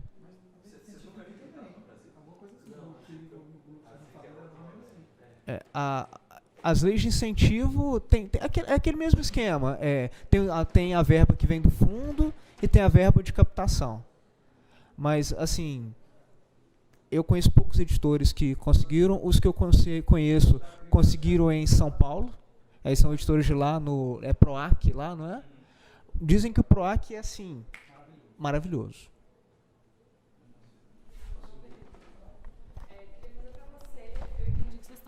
Pelo que eu entendi, vocês estão começando, né? Mas a gente olha que eu não consigo não me incomodar, então vou fazer essa provocação, assim. Eu olho que tem 5 pessoas convidadas e tem só uma mulher. Nesse início, vocês já percebem, nessa questão de mercado, uma diferença da presença de mulheres em lugares de poder de decisão, não só autoras, pessoas que aparecem, mas também as pessoas que não aparecem, mas que decidem. Aí eu queria fazer primeiro para você e aí depois os homens respondem. Como a gente está começando, e sei lá, a primeira, segunda ou terceira vez, no máximo, que a gente participa assim, de uma coisa coletiva, acho que é a primeira vez, né? A gente já deu entrevistas e tal. Mas na hora que eu sentei aqui, eu falei, meu Deus, só eu de mulher? Será que tá tudo certo? Mãe, é incrível, né? Mas já dá para a resposta já está aqui mesmo. Mas, inclusive, nesse sentido, a gente já abriu um edital. Hoje a gente vai publicar ainda o resultado de uma coletânea só para mulheres autoras. A gente abriu esse edital no início do ano pensando nisso mesmo. Nossa, a quantidade de autoras mulheres que tem, que são conhecidas, inclusive, é muito pouco. O mercado não mostra isso, né? Não exibe isso. Pode ter, mas não exibe. E aí a gente abriu um edital no início do ano. A nossa editora é quase que virtual, assim, ela não existe fisicamente em lugar nenhum, não tem um livro ainda. Mas a gente publicou um edital no início do ano, achando que a gente ia receber umas 30 inscrições. Se fosse 100 inscrições, muito, e a gente recebeu 811 inscrições de mulheres do Brasil inteiro, de outros países de língua portuguesa, de pessoas que não estão aqui no Brasil e tal. E, tipo assim, as pessoas também estão escrevendo, elas querem publicar, elas querem ser lidas, elas querem falar, né? Então, tanto no processo, a gente leu tudo. Aí só nós, as 4 editoras da Calamares, a gente dividiu os textos. A PRUC fez a divisão, cada texto foi lido por pelo menos 2 editoras. Cada uma deu a sua avaliação. Se tivesse empate, uma terceira para reavaliar. A gente fez reuniões avaliando, a gente leu os textos juntas, os selecionados, para a gente ver se estava tudo no mesmo nível de qualidade, assim. E a gente pediu para cada autor enviar pelo menos, no mínimo, um texto, no máximo 4, ou poemas ou textos pequenos, contos, curtos, relatos, etc. E aí agora a gente vai fazer essa publicação e tentar fazer disso uma coisa constante, assim, anual, talvez, para a gente... Hã? Não, a gente escolheu quase... É um livro com várias pessoas, nesse intuito meio que de mostrar mesmo quem são essas mulheres, para que elas sigam seus caminhos depois, sabe? Mas começar a tirar elas do esconderijo, assim, para a gente começar a aparecer mais. E é até bom a gente estar aparecendo também no meio editorial, assim, na parte de produção, aparecendo, sei lá, junto com os homens, assim, estou feliz de estar aqui. E aqui em BH, porque como que é a participação das mulheres em BH? Porque, por exemplo, para fechar essa roda, a maioria das editoras que eu conheci eram de mulheres, tipo a Ricardo, a Colville, pessoas de Minas, só que eu não conheço da área. Eu achei legal. Você também acha que tem muitas mulheres atuando ou não? Nossa, eu não conheço as editoras, mas... A maior editora mineira é liderada por uma mulher. Que é qual? É autêntica, é o grupo autêntico. Que é a Rejane. Assim, chão da feira são 4 mulheres. Né? A Rejane é meu espelho. Eu falo com ela, eu quero ser você quando eu crescer. A Rejane, para mim, é uma das maiores editoras do Brasil e do mundo. Assim, ela começou no quarto dela, levou um livro da Faculdade de Educação E hoje a Autêntica está as livrarias têm uma curva, que é a curva A, B, C, D. A Autêntica já figura na curva A de todas as livrarias do mundo, do Brasil. E ela é respeitada por todos os outros editores e editoras. Falando de Brasil, as melhores editoras das maiores editoras são mulheres. Citando exemplo, na Sextante, que é uma puta de uma editora, a principal editora é a Alessandra Ruiz, que era editora da Autêntica.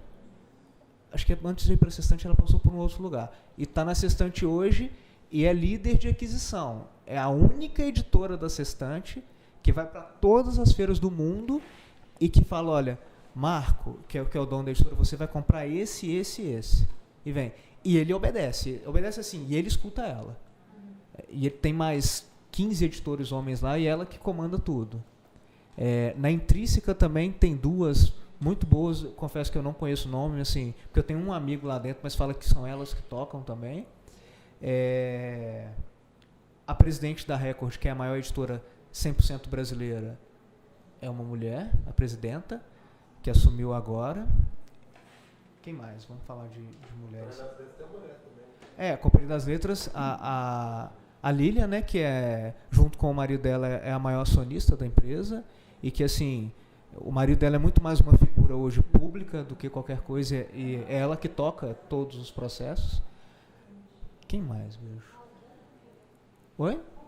A Ubu é uma editora feita por mulheres. Eu queria falar um pouquinho sobre essa história da Ano que vem a Muse publica um livro sobre editoras mulheres.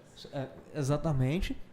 Assim, na Letramento, somos 3 sócios, mas 50% do nosso time é mulher, e a editora hoje só existe por causa de mulheres. Assim, o nosso carro-chefe é uma coleção que chama Feminismos Plurais, coordenada pela Djamila Ribeiro. E assim, e a Djamila, por exemplo, é uma pessoa que, Gustavo, você vai publicar, ela funciona como uma curadora. Ela virou e falou assim, Gustavo, estou pensando em fazer isso e isso. Eu só faço assim. Sim. Nós criamos agora um selo, que não sei se vocês conhecem, que se chama Sueli Carneiro, que é um selo para publicar pensadores negros, e os primeiros 10 livros são de mulheres negras, do Brasil e de fora. E 60% do meu catálogo é de mulheres, e as que mais vendem.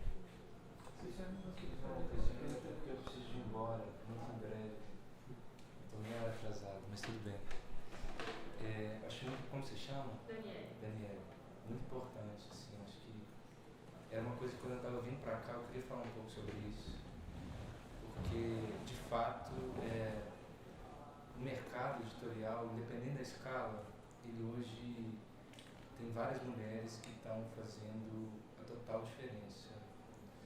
E aí, por exemplo, né, me veio logo à cabeça assim, a Plano, né, a Feira Plano, que é organizada pela Bia Bittencourt, tem um grupo enorme de mulheres também que, por exemplo, a Feira Plana, quem não sabe, é a maior feira de publicações hoje no Brasil, independente.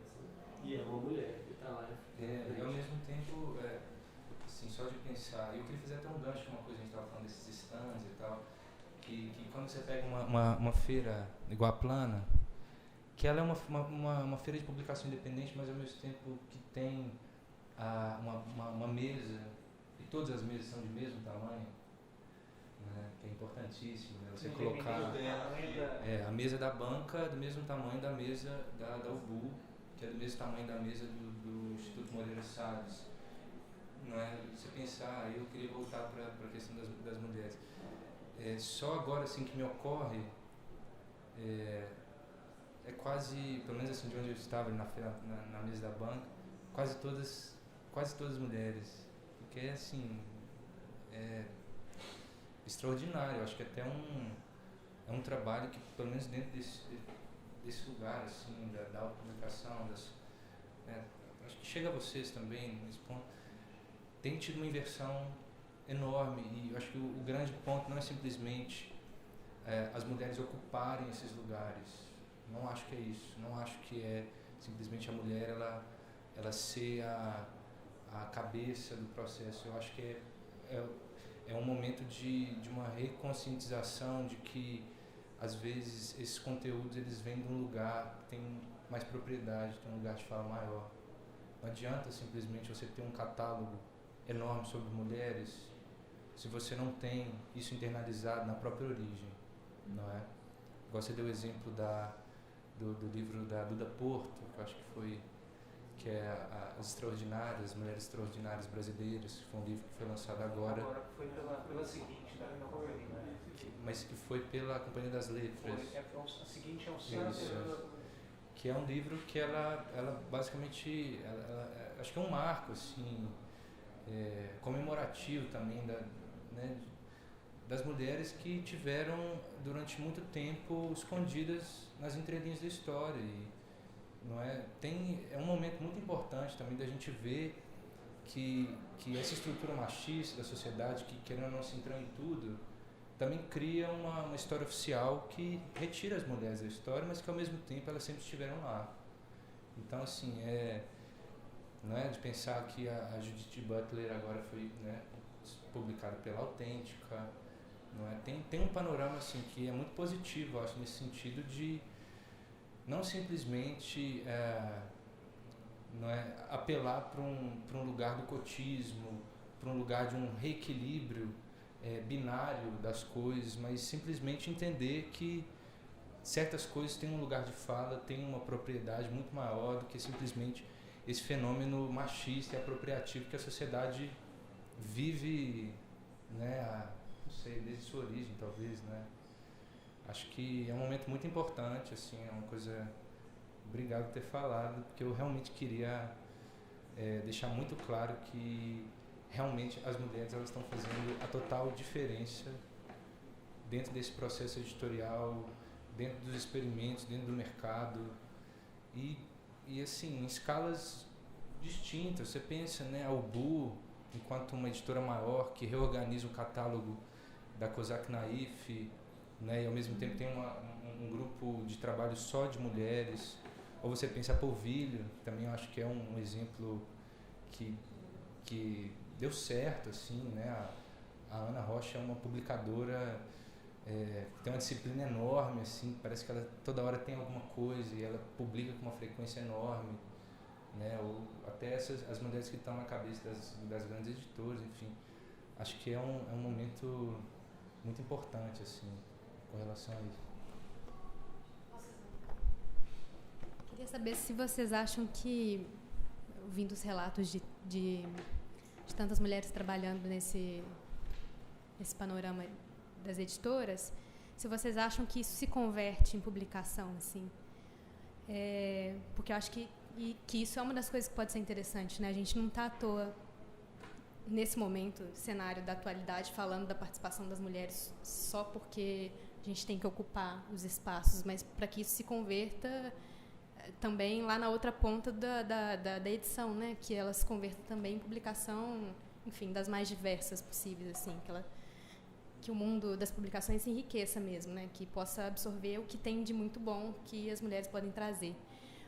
Eu pergunto isso, se vocês acham que a maior participação das mulheres nesses lugares de trabalho se converte em maiores publicações de mulheres, por exemplo, porque uma das razões que a gente chegou à ideia da coletânea foi que nesse nosso percurso bem pequeno, inicial de criação da editora Calamares, a gente viu que, assim, a gente mal era conhecida, né? Assim, amigos foram ficando sabendo, a gente foi contando para pessoas, assim a rede foi se formando, e 90% das propostas que chegaram para a gente eram de homens, assim. E aí a gente pensou, a gente vai tentar formar nosso primeiro catálogo anual, e ele vai ter o quê? Só homens na publicação, assim. E aí nós, como uma editora, assim, meio a meio, assim, né? Somos 4 homens e 4 mulheres, a gente pensou como é que a gente poderia tentar transformar e, enfim, não deixar que isso acontecesse, assim, não, que esse não fosse nosso primeiro passo e tal. E aí foi a nossa ideia. A coletânea, inclusive, a ideia de criar uma coletânea é justamente porque a gente sentia falta de um lugar para olhar onde a gente pudesse ter uma referência de mulheres que estão produzindo. Inicialmente, a gente queria ter essa referência em Belo Horizonte. Assim, a gente conhecia algumas poucas pessoas que nos indicavam algumas outras poucas pessoas, tanto que a gente abriu informalmente. Tipo assim, eu lancei o edital da coletânea na minha página do Facebook e falei, acho que eu vou tornar público essa publicação, né? Porque alguém pode marcar uma outra pessoa que pode se interessar. E de repente tinha tipo assim 800 curtidas, 800 compartilhamentos, e eu já estava assim louca, com o celular apitando. Eu falei, gente, a gente não esperava isso.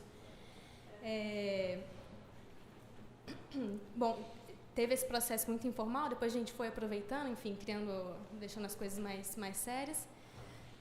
Mas aí, justamente, a necessidade de ter um lugar para olhar, de ter essa rede de autoras forte, delas serem reconhecidas, de estar circulando mais. Enfim, perguntei, mas falei muito. Mas a pergunta está lá no início, acho que vocês lembram. Bom, sobre isso, que você acabou de falar, que vocês abriram uma chamada e receberam quase nada, né, de trabalho de mulheres, eu acho que, apesar, né, de todas as conquistas que estão sendo colocadas aqui, isso demonstra que o trabalho ele é contínuo e ele é incessante. Assim, a gente tem que estar realmente sempre atento a isso e nos esforçar cada vez mais e sempre para envolver as mulheres o tempo inteiro. Assim, no caso da Zika, por exemplo, a gente abriu a chamada também, a Zika é uma chamada aberta, a gente recebeu no total mais ou menos de 300 trabalhos, de 300 pessoas, e, sei lá, um trabalho, não foram nem 100 mulheres, assim, talvez umas 50 mulheres, trabalho de 50 mulheres. E aí, no final, selecionamos 70, e, infelizmente, conseguimos colocar 13 mulheres. Enfim, porque, é claro, assim, obviamente, a gente avalia a qualidade do trabalho e várias outras coisas. Mas isso nós fomos questionados em relação a isso, por que um percentual tão pequeno de mulheres, e a gente se perguntou também, por que a gente recebe uma proporção tão pequena de trabalho de mulheres? Isso nos faz refletir sobre o nosso próprio trabalho editorial e curatorial. Será que o trabalho que a gente tem feito até agora de alguma forma, não está envolvendo as mulheres? E por que não está envolvendo? E aí a próxima edição, como que vai ser? Como que a gente vai continuar nisso ou não? Acho que isso é uma preocupação muito importante mesmo, que a gente tem que trazer essa discussão para dentro do nosso processo de curadoria, do nosso processo editorial. E assim, é difícil mesmo, cara. Assim, é uma batalha que a gente tem que encarar e não pode deixar de segundo plano, assim, de falar, de menosprezar, de achar que isso é uma discussão menor. Enfim, isso é uma discussão extremamente importante mesmo. Gente, mesmo a Moinho sendo Camila e Natan, ela é representada pelo Natan porque não é minha praia ser a porta-voz, a imagem da editora, mas eu posso falar da publicação. Né? O nosso primeiro livro foi de uma mulher, mas foi na questão da amizade, tipo, chegou para mim, para eu revisar, porque ela queria publicar com outra editora e acabou saindo com a gente. E aí o segundo foi a antologia do portal, do Literatura BR. E aí o Natan e o Marco, que foram os organizadores, eles tiveram essa preocupação de dividir os textos, seis mulheres e 6 homens, 5 e 5. E aí a gente queria levar isso também para as nossas publicações. Na primeira chamada de originais, a gente começou com pouquíssimos inscritos, e aí saiu uma matéria no jornal, a gente foi parar em quase 300, mas não teve tanta coisa assim de mulher. No final das contas, quando a gente fez o critério, né, que tipo, vai muito pelo nosso gosto também, avaliando a qualidade, no final das contas não bateu essa igualdade que a gente queria. E aí chegou próximo, mas também não... Até por conta de quem aceitou, né, as propostas, e não, tipo, a gente acabou mandando bem mais propostas para homens do que para mulheres. E aí, na segunda chamada, eu fui no meu Instagram pessoal, tipo, todas as páginas feministas que eu seguia, e pedi pra galera divulgar a abertura da chamada. E aí teve um pouco mais. Mas a gente se preocupa com isso, mas fica esse negócio de chegar até a gente. Tipo, a maioria que chega é de homem. Eu acho que tem que ter realmente um esforço extra, assim, da nossa parte, de chegar até elas. não só esperar que elas cheguem até a gente. Se você tem uma ideia... Não, o buraco é mais embaixo. Mais ainda do que isso. Eu acho uma lógica, porque, assim, o meu incômodo, e eu acho que talvez também a Prisciana sente o mesmo que eu acho que talvez, assim, até nas palavras que a gente usa, elas revelam um pouco da forma como a gente está agindo, assim. A gente receber as mulheres, né? Alguma coisa assim que você disse, assim, eu não estou fazendo uma crítica, mas eu estou apontando. No fato da gente receber trabalho, né? Sim. É porque eu acho que a gente tem que fazer um exercício. A gente, até parece que eu sou uma editora, não sou nada disso, né? Mas, assim, a gente, como quem trabalha com cultura, tem que pensar por que a gente não está chegando nessas pessoas. Qual o trabalho que a gente não está fazendo para não chegar nessas pessoas que escrevem tão bem, que a gente sabe que escrevem, que não é uma questão de gênero, de coisíssima nenhuma, entendeu? E talvez trabalhar mais.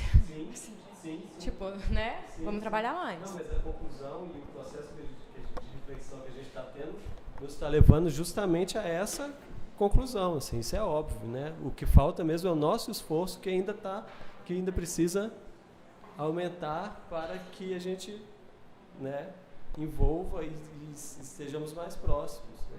Eu falo de nós, que somos uma editora que são 3 homens, no caso. Foi justamente por isso eu me perdi aqui, mas eu lembrei do que você falou, assim, na hora que você apontou isso, que eu acho que foi justamente a minha pergunta, porque eu acho que o que falta, apesar de vocês terem apontado, porque obviamente vocês conhecem e eu não, que faltam mulheres nos lugares de decisão, entendeu? Na hora que você disse, porque a gente publicou, eu juro que eu ia te perguntar assim, quantas mulheres tem na Zika? Entendeu? Eu não consigo desvincular e achar que isso não faz total diferença, entendeu? Ter mulheres nas equipes, não somente falar assim, nós temos 3 mulheres e 3 homens, mas mulheres decidindo, sabe? Eu acho que faz toda a diferença.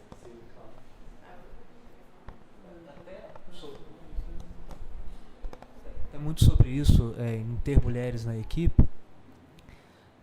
A Letramento começou eu tinha um sócio, na verdade, que morava nos Estados Unidos, então eu fazia tudo. Dos 10 primeiros livros que a gente lançou, 3 eram de mulheres. E, honestamente, isso há 5 anos atrás, eu não sentei, parei e falei, mas por que disso? Não fiz esse exercício, não mesmo. Um pouco depois entrou uma mulher na equipe, como revisora, me ajudando nos processos todos, e isso mudou. É incrível, mudou. Mas aí quando eu tirei ela, quando eu tirei ela, não de um cargo de decisão, mas assim, coloquei ela num processo mais automático, num processo mais técnico, isso voltou de novo. Bom, até que esse foi o primeiro ano que a gente soltou uma temporada de originais. É a primeira vez. Antes era sempre ou por indicação, a gente ia atrás dos autores, etc. E quem construiu todo esse processo de temporada foi uma mulher. Recém-contratada, que queria trabalhar no mercado editorial, mas ela que, assim, eu contratei ela para isso. E mesmo assim, os primeiros originais que chegaram, e talvez por conta de uma divulgação mais específica que a gente fez, que era de uma temporada jurídica, num portal jurídico, tocado por homens, veio mais homens. Até que as nossas autoras começaram a divulgar. E aí isso mudou, e a Laura, que é a mulher que toca o processo, também se tocou com isso. E fez com muito mais empenho que eu fiz em 5 anos de editora. E aí vieram 300 originais, quase 300, 200 alguma coisa, e ficou meio a meio. Ficou bem meio a meio. Mas os que a gente está fechando, efetivamente, já está tipo 60-40. 60% de mulheres, 40% de homens. Mas, assim, uma visão mercadológica, eu vejo isso muito porque tem mulheres que querem publicar pela Letramento, esquecem que é uma editora que os sócios são homens, mas que querem publicar na editora que publica a Djamila Ribeiro. Não sei se isso é bom ou se é ruim, mas assim, traz mais mulheres para a editora. Sabe? E assim, e desperta interesse em outras autoras que têm expressividade e que trazem mais mulheres. Mas isso, sendo muito, muito, muito honesto, eu nunca fiz esse exercício. E essa pergunta veio a calhar de pouco, Gustavo. Você tem 15 anos de mercado, você nunca pensou nisso? E eu só lembrei de tudo que eu estou te falando porque eu fui fazendo um exercício de pensar que tem mulheres na editora que trouxeram isso. Um caso legal, o ano passado eu participei na USP de um evento sobre a reforma trabalhista, de um grupo de estudos da USP. E aí quando eu cheguei, eram 8 palestrantes, todos homens. Todos. E tinham... Eram umas 400 pessoas assim no auditório, eles estavam apresentando os trabalhos, todos juízes, doutores e tal. E aí tinham poucas mulheres, mas tinham 5 que estavam na primeira fila, ao meu lado. E a primeira pergunta que elas fizeram é: por que não tem nenhuma mulher aqui discutindo reforma trabalhista? Aí um dos caras tentou fazer uma meia-culpa. Não, porque a gente convidou mulheres, elas não aceitaram, é difícil de conseguir mulheres e tal. Aí ela levantou e falou assim: olha, eu sou juíza federal, eu participo de um grupo de 38 mulheres que discute a reforma trabalhista aqui na USP. O cara fez assim: ok, me desculpa. A gente vai lançar em junho um livro delas, dispensamos o livro deles, vamos lançar um livro delas discutindo a reforma trabalhista, porque nenhuma editora jurídica que publicou sobre a reforma trabalhista publicou um livro de mulheres escrevendo sobre a reforma trabalhista. Sabe? Mas assim, é um exercício, sabe? E que todos nós deveríamos fazer.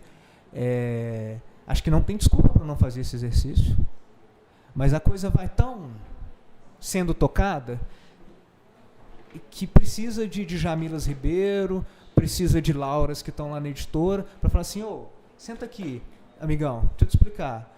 Não é esse clubinho seu, não, é muito mais do que isso.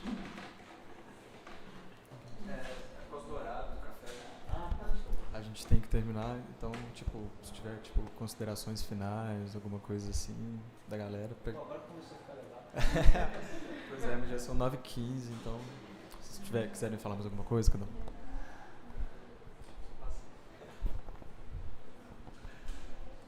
Então, só fazer propaganda do lançamento do Silhuetas, que é o primeiro livro da Calamares, que vai sair agora em algum dia de maio, ou talvez inicinho de junho, a gente ainda não tem a data certinha, mas acompanhe a nossa página no Facebook, tem Instagram também, a Editora Calamares, e, enfim, ou falem com a gente, é isso. Vou aproveitar então, também quero fazer um momento jabá, não sei que dia que vai ir ao ar, enfim, mas nós estamos na reta final da nossa campanha de financiamento coletivo no Catarse. Quem quiser colaborar, catarse.me/zica5. Bom, nós estamos na reta final do financiamento coletivo do Catarse para publicar a próxima edição da Zica. Quem quiser colaborar é www.catarse.me/zica5. E é isso aí. Agora eu vou fazer o meu jabá. A Moinhos vai fazer 2 anos agora em maio, né? E a gente provavelmente vai fazer algum encontro, provavelmente também algum dia de maio. Provavelmente lá no Guaja, não sei, a gente está vendo algum local, porque tá difícil arranjar algum local assim. Porque a gente também vai fazer nos 2 anos, agora a gente vai lançar a Adília Lopes. Não sei se vocês conhecem, uma poeta portuguesa, que eu amo. A Camila não gosta muito da poesia dela, mas enfim, e aí sinto todos convidados a seguirem a gente e saber lá a data da comemoração. Bom, já que é para fazer jabá, continuem acompanhando o Clique, quinta e sexta-feira. Marcelo daqui a pouco vai falar o nome dos cafés e do endereço, porque eu esqueci. Mas na sexta-feira a Letramento vai lançar dentro do Clique o que é empoderamento da Joyce Bert. E amanhã, Novo Poder, Democracia e Tecnologia, do Ale Youssef.